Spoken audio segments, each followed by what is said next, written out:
এই ধরনের name art নিশ্চয়ই আপনার চোখের সামনে পড়ছে ফেসবুকে। তো আমরা অনেকে এই ধরনের নেম আর্ট তৈরি করতে যাচ্ছি, কিন্তু কিভাবে তৈরি করতে হয় সেটা জানি না বলে আমরা তৈরি করতে পারছি না। সো আজকের এই ভিডিওতে আমি আপনাদের দেখাবো কিভাবে আপনারা খুব সহজে এই নেম আর্টটি তৈরি করতে পারেন। তার আগে বলে রাখি, আপনি যদি এই চ্যানেলের নতুন দর্শক হয়ে থাকেন তাহলে চ্যানেলটিকে সাবস্ক্রাইব করে এবং ভিডিওতে একটি লাইক দিয়ে এখনই দেখতে শুরু করুন।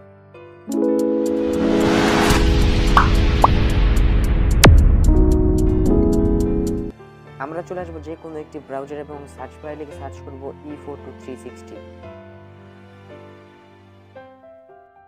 এটা লিখে সার্চ করার পর আমরা প্রথমে যে ওয়েবসাইটটি পেয়ে যাবো, আমরা সেই ওয়েবসাইটটিতে ক্লিক করে দেবো।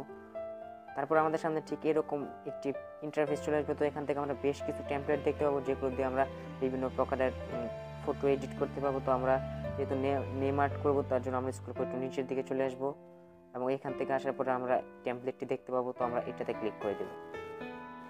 তারপরে এখান থেকে আপনারা দেখতে পাবেন ইউ টেক্সট। এখানে আপনার যে নামটি আছে আপনি এখানে লিখে দেবেন। তো এখানে নামটি লিখে দেওয়ার পরে এখান থেকে আপনারা গো একটি অপশন পেয়ে যাবেন, এটাতে ক্লিক করে দেবেন।